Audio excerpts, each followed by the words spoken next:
Hello and welcome to Đồng Nai Radio and Television Station. On July the 5th, the National Steering Committee for COVID-19 Prevention and Control met for the 15th session under the chairmanship of Prime Minister Phạm Minh Chính, head of the steering committee. The meeting was connected online with the steering committees for pandemic prevention and control of 63 provinces and cities nationwide. Speaking at the meeting, the Prime Minister stated that pandemic prevention is a basic strategic, long-term and decisive solution. If the disease prevention is well done, there will be no pandemic control. It is a fact that the vaccines are still effective weapons along with consolidating and improving the capacity of grassroots healthcare facilities. The Prime Minister asked the delegates to frankly discuss the reason why there are some places sometimes being subjective, neglecting the pandemic. The speed of vaccination in those places has not reached the set targets in time. According to the report by the steering committee, from the beginning of 2022 until now, the whole country has recorded more than 9 million cases of COVID-19, of which more than 8.3 million people have recovered from the disease, with more than 10,000 deaths accounting for 0.1%. In June, the number of cases remained stable at about 600 to 700 cases per day. The number of severe cases and deaths continue to decrease. However, the disease is still complicated and unpredictable. It has broken out again in some countries with appearance of BA.5 variant of the Omicron strain.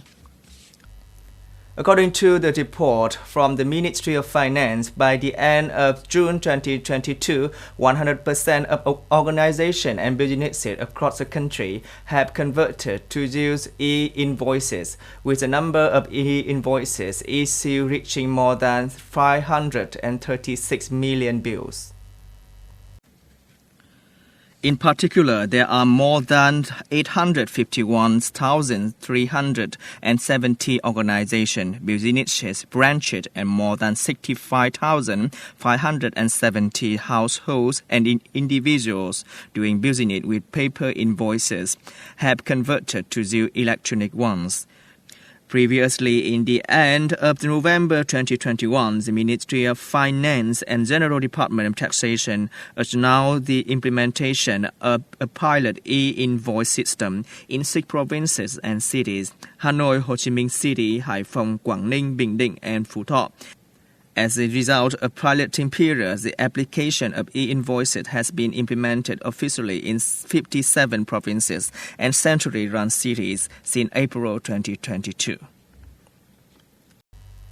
On July the 5th, the Union of Cooperatives in Đồng Nai Province held the 7th Executive Committee meeting, the 6th term 2020 to 2025, and summarized the situation of the first 6 months 2022. Accordingly, in the first 6 months of the year, 10 more cooperatives were established in the whole province. Up to now, the province has 459 cooperatives, People's Credit Fund and Union of Cooperatives. From the beginning of the year until now, the Cooperative Development Fund has disbursed to 174 members with the amount of 7.8 billion VND. The outstanding debt as the May of the 31st is more than 22.5 billion VND. Regarding to the operation, Đồng Nai Cooperative Union has sent documents of Vietnam Cooperative Union to its members and guided them to access support policies. Implemented program to connect supply-demand stimulated the consumption of goods by cooperatives and cooperative groups. The union has grasped the difficulties and problems of cooperatives, proposed solutions to state agencies. In addition, the union also advised the Provincial People's Committee to issue regulation on the Cooperative Development Support Fund and manage the fund more effectively so that the fund can support cooperatives to borrow capital to do business, develop their production and services. At dawn on July 6th, Many international news agencies simultaneously reported that Canada had become the first country to ratify the admission of Sweden and Finland into the North Atlantic Treaty Organization, NATO. The ratification came less than 2 days after the foreign minister of the two countries had arrived at NATO headquarters in Belgium to kick off the accession negotiations and ratification process.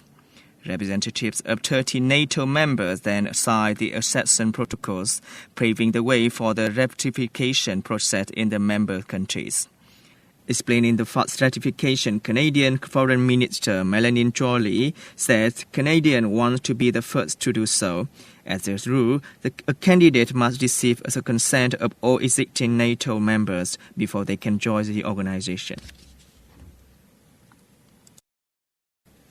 In another development, yesterday NATO Deputy Secretary General Mikhail Zorgina confirmed that the military alliance has no plan to send troops to Sweden and Finland because these countries currently have strong defense forces which are capable of defending themselves. Speaking at AFP news agency, he added that NATO also has no plan to have military bases in either Sweden or Finland because the two countries have high strategic capabilities. NATO has a rule in which an attack on one member of the bloc is an attack on all other members. The whole alliance will join forces to have the country which it attacked. That's all we have for today. Thanks for watching and see you next time.